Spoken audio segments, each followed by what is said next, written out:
Welcome everyone to another interesting and innovative session of Raw and Real. We know that the implications of COVID-19 are everywhere, socially, economically, educationally, psychologically. In all areas its implications are there. Actually, the implication of COVID-19 in education is very alarming. As per statistics of UNESCO, around 94% of students are affected due to COVID. Today we are going to focus more about the implications of COVID-19 in education.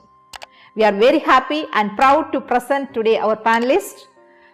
They are very experienced academicians and strategists in higher education in Sultanate of Oman. Let us listen their words, their experiences and recommendations how to cross this situation.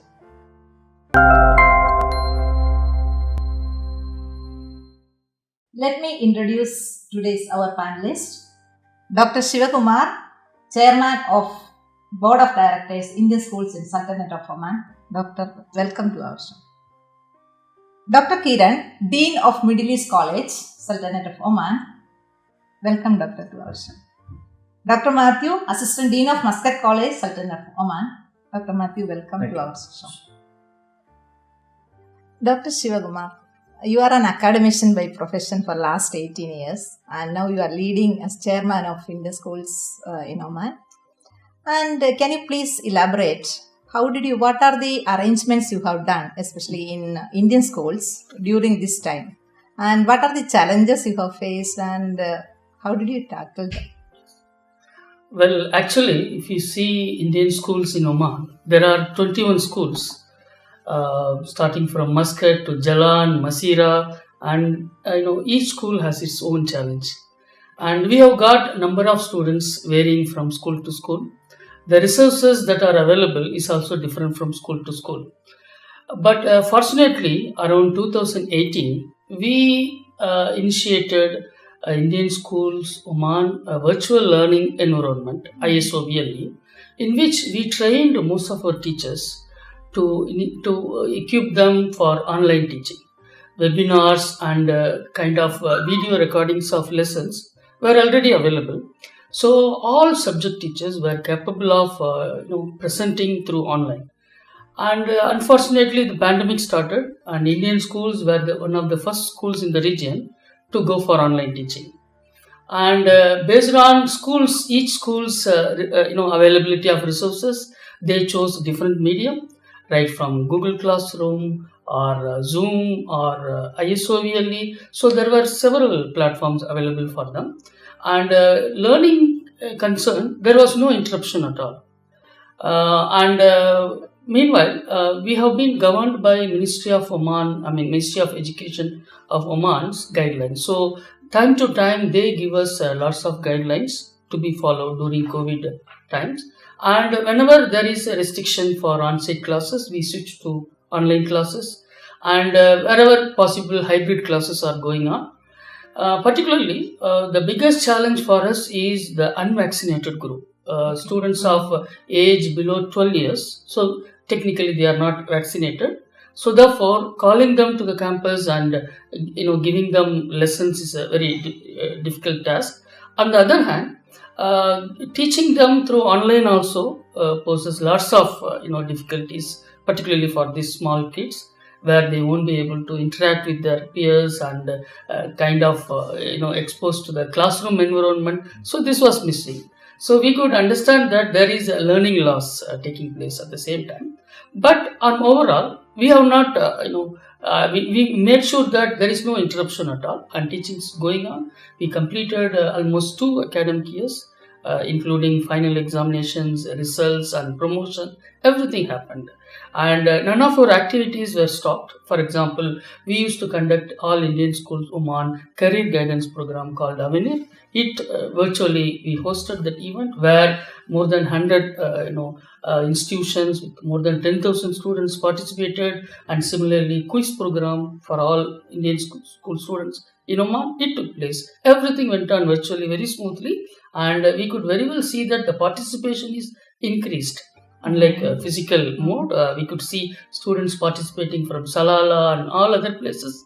So that was a good thing. But on the other hand, Now we have realized that we have got another mode of teaching, which was not there earlier. So now teachers understood and school authorities are aware of an availability of additional mode of teaching, and which we believe that this will continue even after the pandemic. But on an overall, it's a very good experience for all of us. And at present, we have started hybrid classes for higher classes, particularly grade 10 and 12, and where they are having lots of laboratory sessions and they are going for final examination. So we are inviting them to the classroom for on-site classes, and we don't see any problem in that. And by following all MOH and MOE protocols, we see things going smoothly. Hopefully, we are expecting that there will be an end for this pandemic and we can go back to our normalcy. Physical normal. Yes, Yeah. exactly. Okay. Dr. Kiran, I know that you are a well-known strategist for last 25 years in higher education, especially in Sultanate of Oman. And what is your observation in the area of higher education, especially in Sultanate of Oman? And what are the changes you brought to your institution to cross this situation? I don't know about strategies that well, but I think if you look at Oman and the higher education sector in Oman, it has grown rapidly. There are advantages and disadvantages. Doesn't have a long history of formal higher education. The Sultanate of Oman University was started only in 1986, so that's the first big university in the country. Unlike some of the other countries, so it doesn't have a history in the formal higher education sector, though this was a place of learning for centuries, which is an advantage and a disadvantage. And the advantage is that you can come up with innovative practices, new ideas. You're not dependent on the historic systems and processes. You can always think new, come up with new mechanisms. And that's what has happened. So if you look at the progress that the sector has made, it is tremendous. Over the last, even if you take the last 20 years, institutions were set up, quality assurance systems brought in, accreditation happening. So for the next few years, we'll find that most of the institutions will get accredited. That's not happened in some of the other countries where one could talk about history of 100 years and 200 years. It's still not happened. So that's a big advantage for this region. Similar is the case with technology and the technology innovations which have happened across institutions. Some may be leading a little bit more, but those innovations have happened. Again, because it's not a huge, big place and the sector is relatively new. Now, in Middle East College, we have in excess of around 4,000 students. And for the last many years, we've been working on our pedagogical approaches in teaching and learning, which became very important during the pandemic. So we adopted what's called flipped learning in 2015 across all our modules. So digital content will be provided to students ahead of the class. They would have to go through it, and then in the classes there will be more discussions happening. We did that with a different purpose, not obviously because of the pandemic. We did that because of the expected disruption in the 20s and 30s that we are going to face in terms of automation, in terms of the artificial intelligence, machine learning. It should mean that students will have to take more responsibilities and become an agile learner and a learner for life, which meant that you have to take responsibility of your learning. So these materials are provided, given opportunities to learn on their own and supported through the classroom session. So we invested substantially in technology.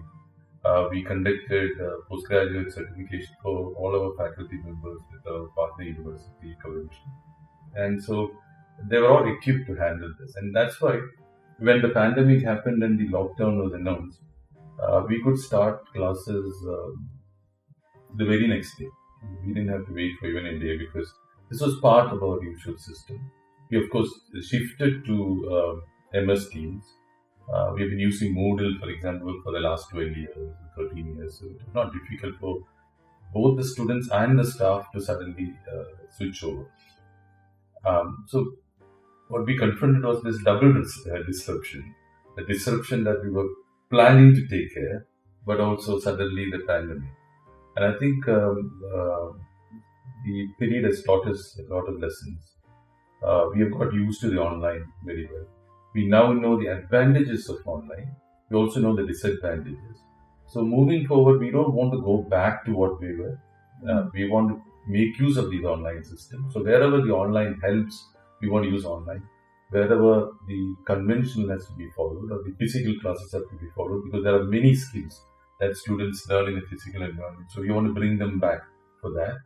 But for the rest of it, the online helps. Even in terms of getting expertise from any part of the world, the online really helps. So beyond the campus, beyond the country, students will have this opportunity to learn from others. So the online offers a lot of opportunities, but it is very important that they are together and slightly different from the schooling environment, where the challenge is to probably have them more and more physically within the campus. We would like to look at a different approach. And so what we're currently following is what is referred to as high flex, which is a hybrid flexible approach. So every class, as the classes are being taken, it's also provided online, and they are recorded and kept. So the student has the flexibility, not completely, but to learn from the recorded session, attending the class on campus, or attending online. Okay. Any of those options are available, but we have created some policy mechanism where they have to be on campus for a minimum period. This is apart from the pre-class and post-class material that we provide to them. So this high flex meant huge flexibility in the time of pandemic, because not only when the announcements of a lockdown or Ministry of Health would say that for the next 2 weeks it has to be online, yet we can immediately switch to online. But also for those students who are not well or on quarantine, they are at home, but they can still attend these classes. So this flexible arrangement made it very easy. We also had a policy change where if they were left with up to 20 credit points, I'm going to the minor, but 20 credit points, they could take the class online completely. So we had a few international students left with one module, and they're sitting back in their countries and finishing their courses. That was all possible because of this change which happened in this pandemic. So looking forward, I think from a teaching and learning perspective, the online would continue, but it's the success would depend on how we are able to blend it properly so that the overall learning experience is not compromised.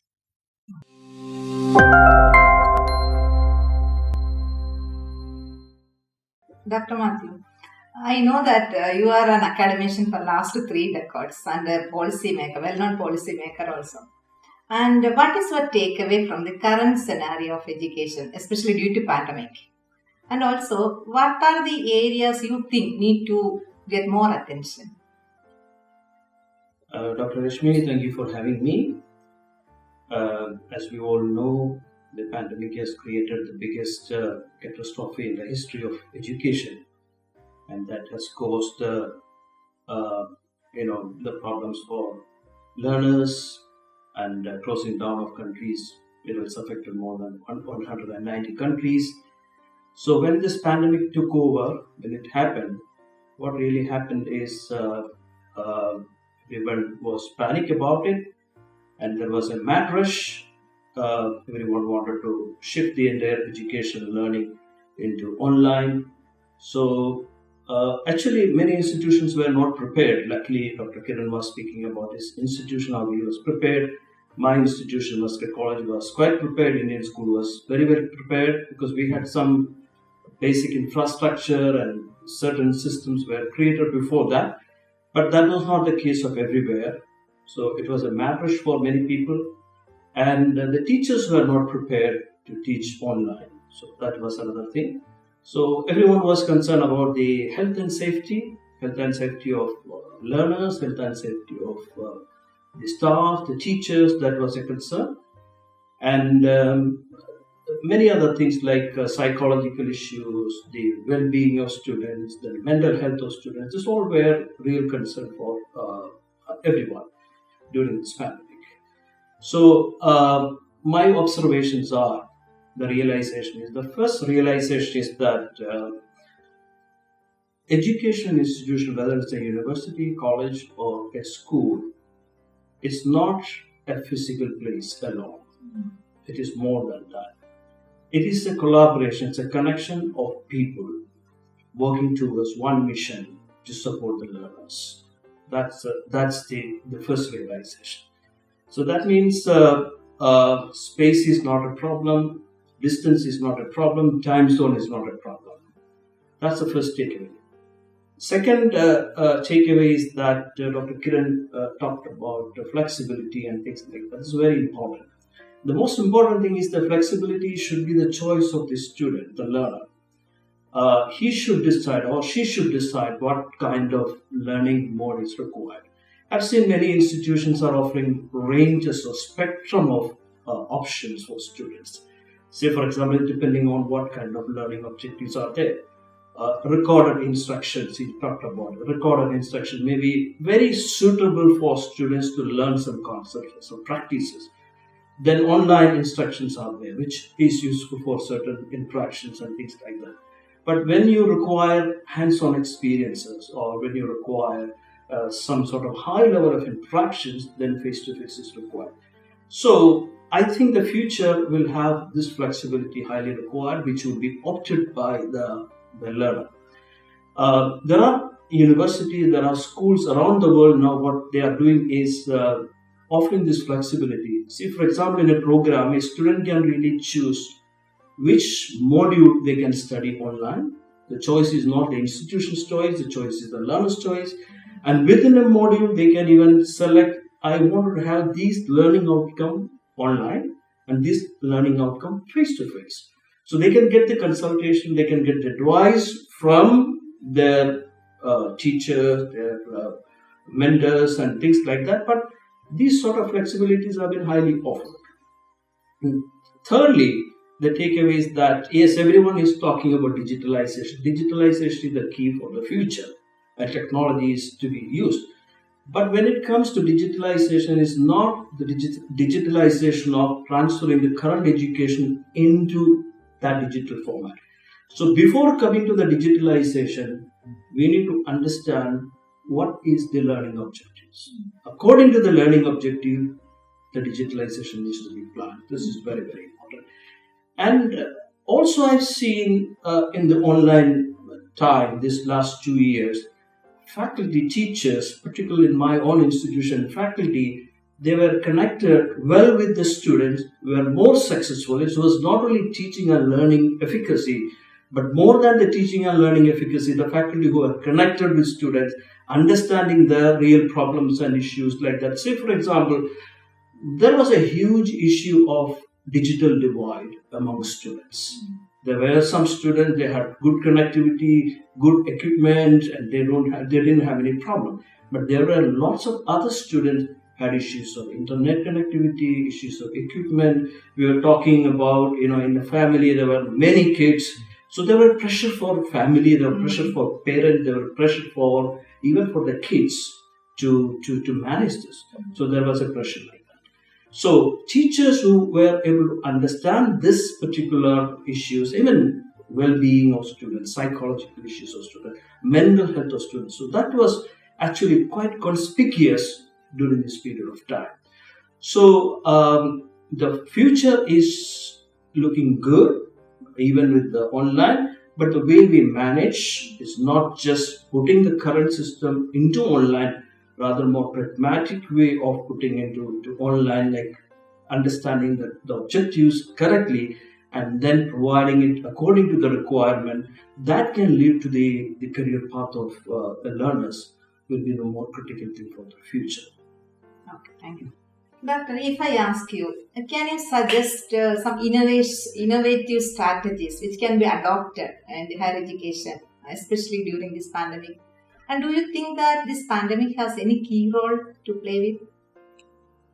I think the pandemic has definitely been a disruptor. There's no doubt about it. And going forward, we will always face one disruptor or the other. The technology disruption is what we're all anticipating, but the pandemic came in between. But mind you that we also need to think about the biggest disruptor, which is an environmental disruptor, which we possibly might face very soon if we don't change ourselves. And as education institutions, we have a role to play, in particular in terms of educating and creating that awareness among our students as to how dangerous this is. Because as much as we are talking about the skill shift by the 2025s and the 2030s, there's no guarantee that there will be a 2030 unless we change. And which means the schools and colleges have to work on that as well. So we have these multiple disruptions and requirements other than the core domain areas that we otherwise teach, which needs to be taken care, which includes, and the pandemic has pointed out how important well-being is. So it's not about just learning physics and chemistry or civil engineering and mechanical engineering, but it's also about well-being. And it is the responsibility of higher education institutions to create that awareness and create that pattern of behavior. So we have to consider that, and as Dr. Mathew rightly pointed out, this is not about just a space, but this is where you learn everything, and we are supposed to learn, of course, beyond society. But so we are responsible for taking care of all of this, and hence the pandemic has pushed us beyond the online, beyond the space. We've pushed us to think about what is the responsibility of higher education institution. What is the responsibility of education institution? Is it about churning out some graduates, some students into the university, or are we creating responsible citizens? It is in that context that one needs to then think about what is online, what is the offline, and then we have substantial possibilities which are coming up. For example, we could today use, there could be a faculty member sitting in some other part of the world who is going to teach our students in this part of the world. As much as the interaction between students here and the students in another university could be enhanced because of the mode that we now have. So this gives us a lot more opportunities. A few years back, particularly pre-COVID, the online was not a preferred mode. But today, because so many people have started using it, not only that it has been acceptable for many learners, new players have come in, serious players have come in, and so more and more serious players will keep coming in. And if we don't innovate at the local level, we will have our own problems. And we were discussing just before this that even from a competition perspective, our competition is no longer with the local institutions, because many universities, leading universities across the world, will be able to offer online programs at a very competitive rate, available across the world. And where would the local institution make a difference? What is the difference that the local institution can make? And so one has to continuously look at innovating the models that we are operating in, because the requirement for an infrastructure in the college, the conventional classrooms, etc., is no longer there. One could think about other practices. One could look at even in a context of Oman, where our students, when I say our students, MEC students, would probably go to another institution and take up some modules there, or move to Salalah and then perhaps to some other university. So we are going to see a mechanism where the mobility would increase substantially, both online as well as physically, depending on the situation. But and the online platforms are also becoming more competitive, more academically acceptable as well. So we could work more closely with those forums, with the industry. So if you really look at it, the knowledge alliance that has happened now, beyond the borders. Earlier we were talking about schools, colleges, industry, society with borders. We are able to go beyond that and talk about knowledge alliances. So much to learn from schools, so much to learn from the Indian schools as far as we are concerned. So much from other institutions, and perhaps something from our side. The pandemic has pushed us to collaborate more, to understand more, to look at the purpose of why we exist a little bit more. And so we have to innovate, because we've been conventionally looking at, for example, domain-specific knowledge. But we are forced to think beyond that. Think about what is education for, and what are we churning out from our institutions. If they're not going to contribute to a very harmonious and sustainable world, then what are we doing?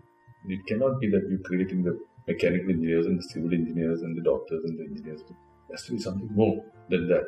Otherwise, we will not be ready for that disruptor. These disruptors are much less. We can somehow manage it. So I think the technology innovations, the way we are teaching, it gives us a lot of opportunities. Now the world has suddenly become a campus, both in terms of learning, learners, for faculty members, for industry to be interacting. They don't have to come all the way to a space. It could be somewhere else outside. All of that. So it gives enormous opportunities for a learner. But making sure that the purpose is not is always understood, and we don't lose focus from that. So they have to come together. They have to do things together. They have to get involved in community outreach activities. They have to know what is learning and what is education and what is the purpose for which we are doing all of this. So if that is clear, then all of it will follow, and innovative practices. And as I'm sure is the case, it's not about being centrally driven by the dean or the vice chancellor or the director or the chair. It's more about innovative practices happening in different parts of the world, and depending on the contextual reality of that place.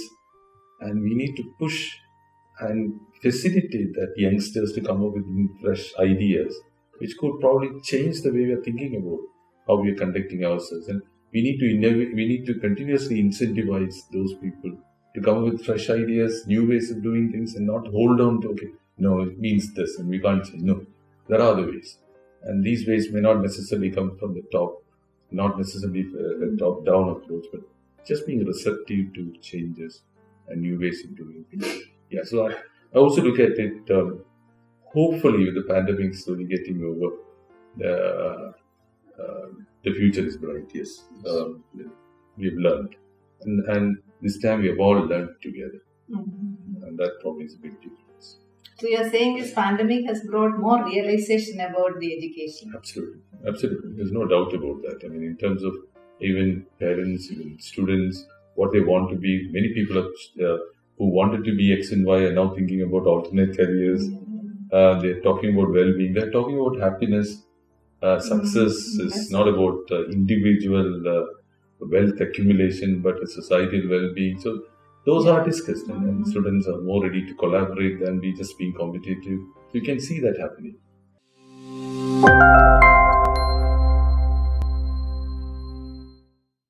Doctor, you said that you very well managed the current scenario because already you were preparing for that, and now in a very well manner you managed it.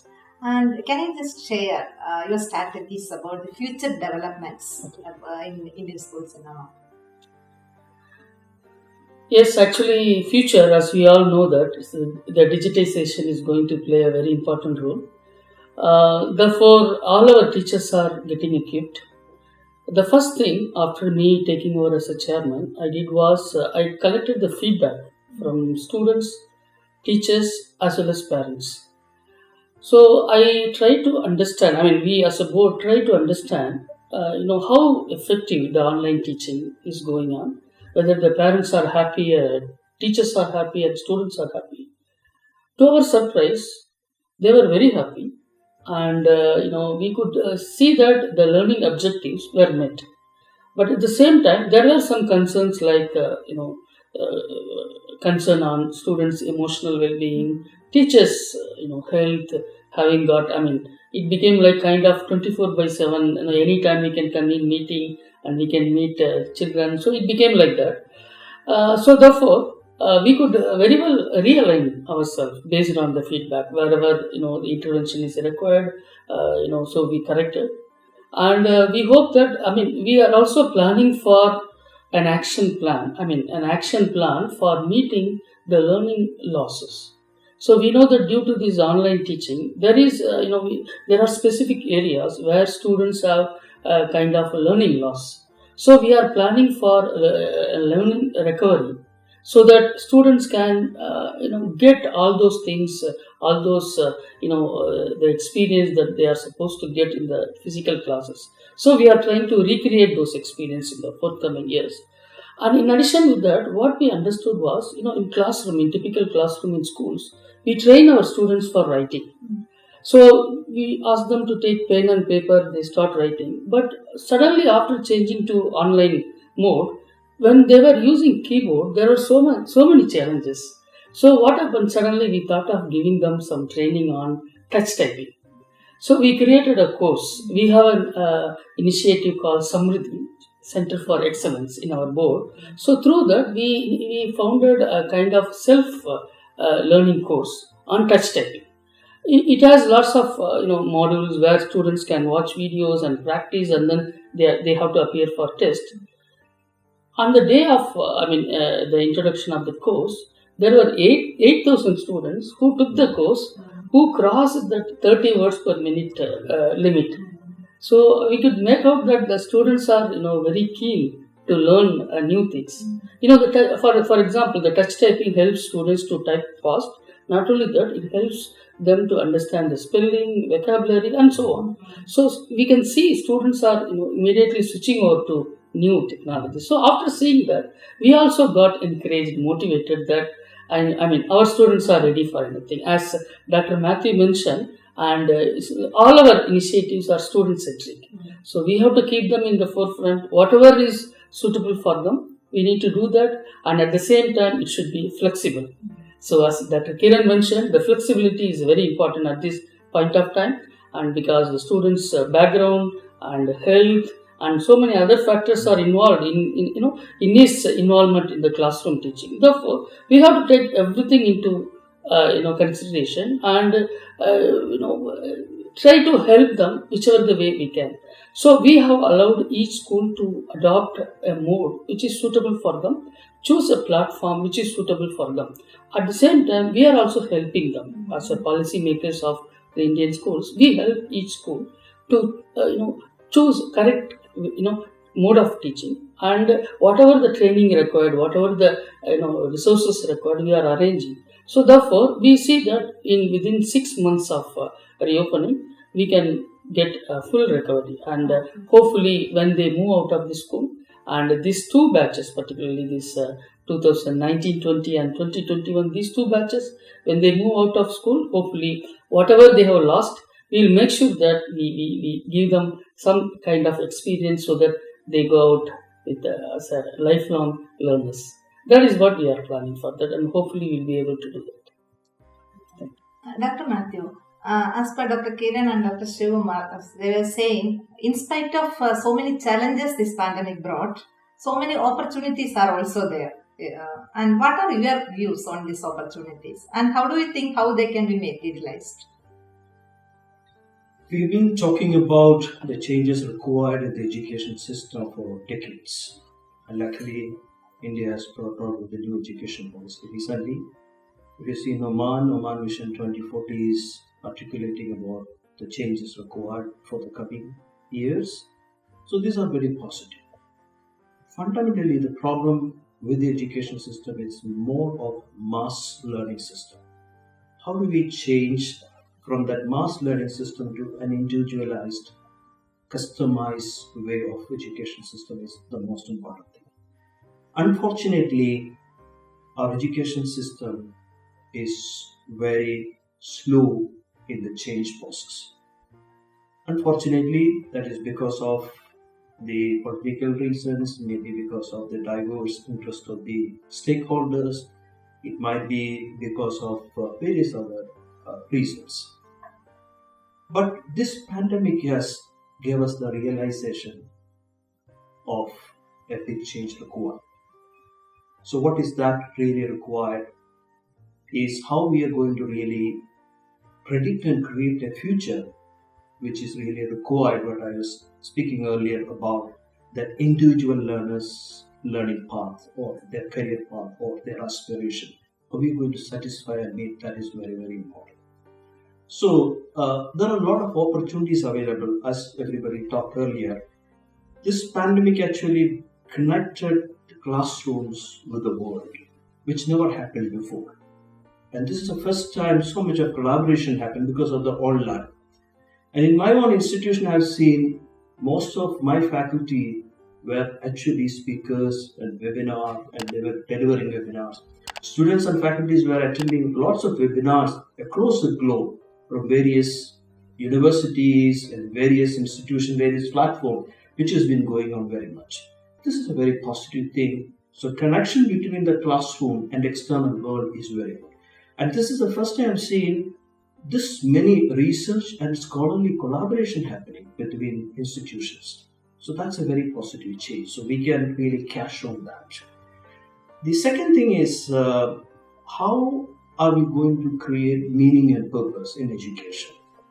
Meaning and purpose is not just only the curriculum or just the success in education, but how you really ask your students, how you train your students to navigate their internal compass according to the changes which is happening. So the paradigm of the knowledge education system is dying away. So what we require is more of a competency model. How do we create that competency model?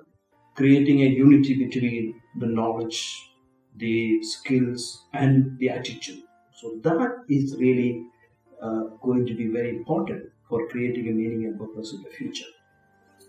Thirdly, what I have seen is the whole education system needs to be more humanizing. Humanizing in terms of what exactly I meant by the humanizing means how we are really catering the needs of every individual learner. That's more important. How do we do that in terms of curriculum? How do we humanize the examinations, assessments? How do we humanize even the kind of marks we are giving, the transcript we are providing? So every aspect, even flexibility, we talked a lot about flexibility. I'll give you an example about curriculum. A curriculum is actually from the standard curriculum, how we are going to really create a curriculum which is more adaptive for each learner. How that can be changed accordingly. We know our current transcripts are grade-based, marks-based, which is not a true reflection of a learner. It's not. It's just based on some examination. So it's a time for us to move really from the paper-based system to something else like a mastery sort of thing or a skill-based transcript, which will demonstrate who they are. So that sort of humanization in the education system is very, very important. And the most important thing is when we look at the teachers, the faculty, institutions, they should not be only the teachers. The future is going to be, they need to be more professional in terms of creating the learning environment. That's the most critical thing. Our teachers need to be trained more professionally to create the learning environment. What fits for each learner? What is suitable for each learner's, their career, their aspiration? That is going to be the crucial thing. So our teachers need to be moving from that, and they need to wear actually different hats in future. They need to be more of a social worker, they need to be more of a counselor, they need to be more of an advisor. So the teacher's role itself is going to be changed in the future. I don't see the teacher's role is going to be taken away by the technology, because lots of people have been asking this question whether the teacher's role is going to be taken away by technologies. But it cannot be taken away by technologies because of the emotional connections, the psychological connection. We still remember our teachers, not just because of some lessons we learned, but of the emotional connections even after several decades. That emotional connection will not go away. But what will happen, the teachers, they are just transmitting knowledge to students, will have the same problem of the drivers in the automated car era. So what is more important is how they are going to be more professional, not only in teaching, but also in creating the right learning environment in the classroom or in the teaching space. That's very, very critical. So I have been seeing a lot of opportunities, a lot of space in the innovation side, not only with the technology adoption, but also the way we approach the education system in the future. COVID-19, the pandemic has really given us the big realization in this area.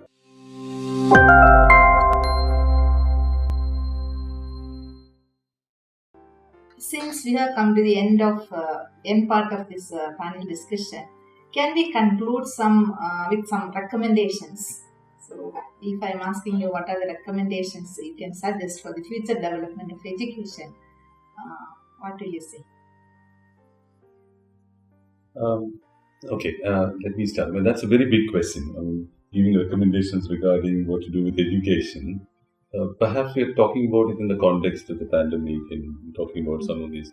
And yet, as we all discussed, the pandemic has reminded us about the purpose of education itself. So we need to go back to basics. We have been all running around, had frameworks, we stuck to it because we thought it was working, but this is like starting from the beginning. So the first thing is to go back to basics and look at whether the framework fits the world that we're living in. The second is, I'm taking the point from Dr. Mathew in terms of how significant faculty members are. And um, with technology, with artificial intelligence, faculty members are not going to be replaced. If a faculty member works like a robot, then he or she will be replaced, but otherwise not. In fact, the capability to use those technologies, and if one has that capability, they'll be able to become even better teachers.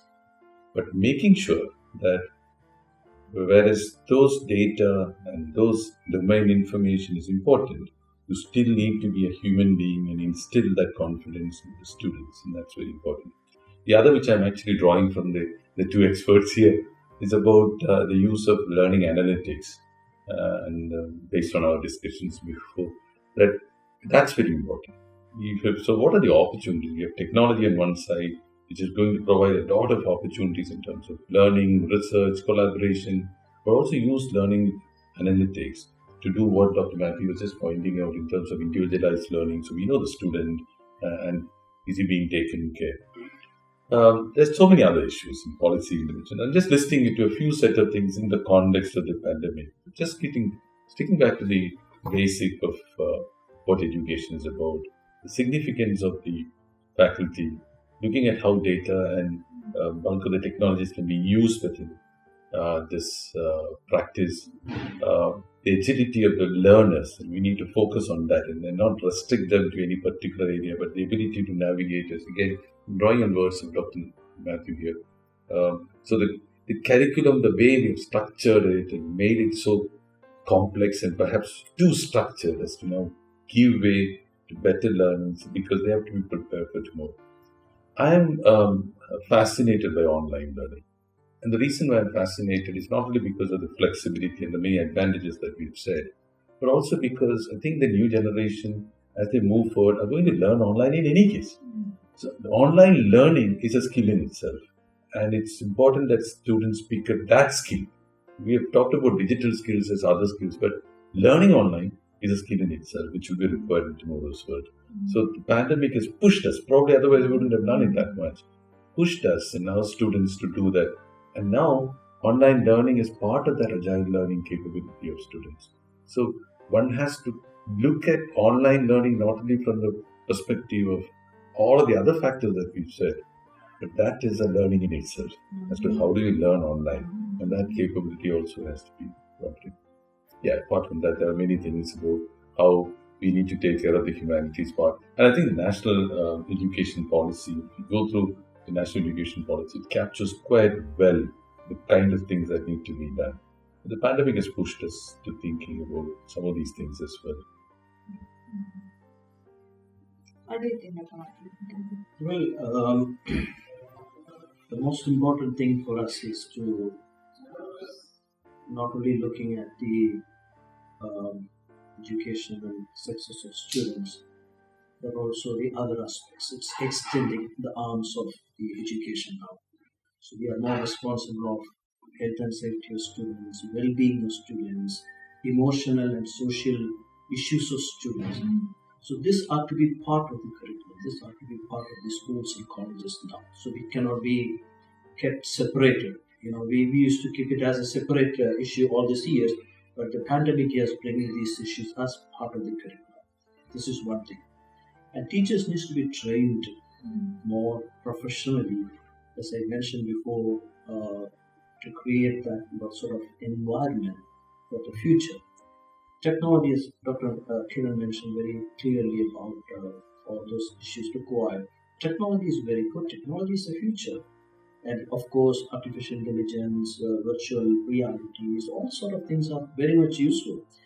But how do we apply this technology? Because sometimes we are just blindly adopting this technology without understanding the context.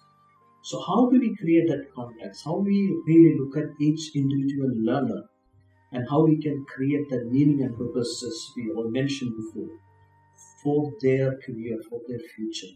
That's very, very important. So a lot of work needs to be done. This pandemic is actually an eye-opener for us to understand that and create that sort of environment moving forward. One thing is very clear, we have to coexist with the pandemic.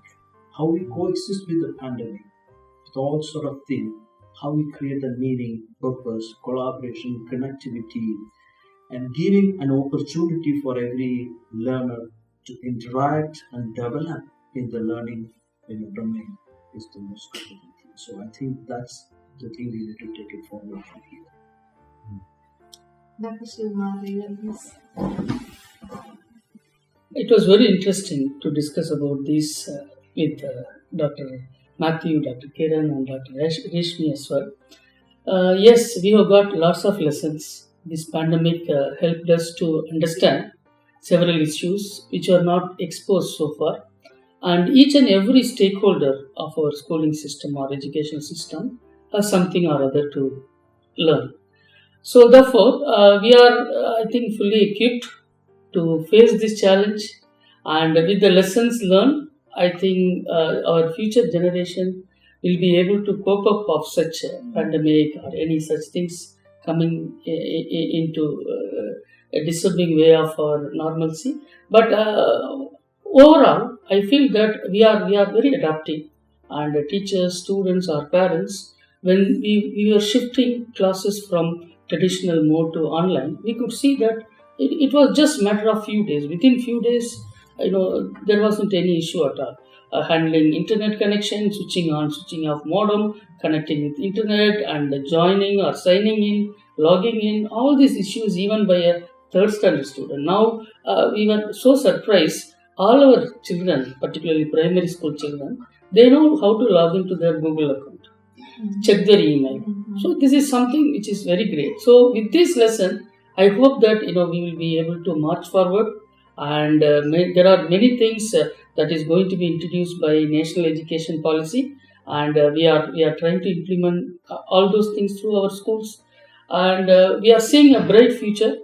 And particularly this discussion helped us to reiterate that the teachers are to be taken care properly, and they need to be trained so that they can deliver with their maximum efficiency. And at the same time, students, based on each student's need, and we need to adapt ourselves. We need to a kind of customized course path so that they can learn the way they like.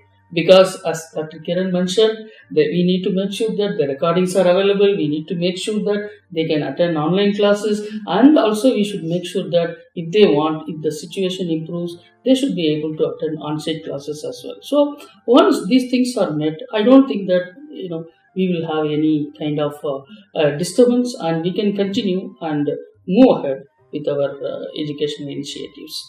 So this discussion really helped us to understand. And I have got many things. I think we will discuss this, and we will see how we can implement these discussions to make sure that our system, our school education system, is capable of meeting the present requirements. Thank you. Thank you very much, Dr. Reshmy, and it's an excellent arrangements that you have made. You have been coordinating and working for this program. And also at this point of time, I would like to congratulate Raw and Real, the YouTube channel, and best wishes for your team as well. Thank you very much. Thank you. Thank you. Thank you. Thank you.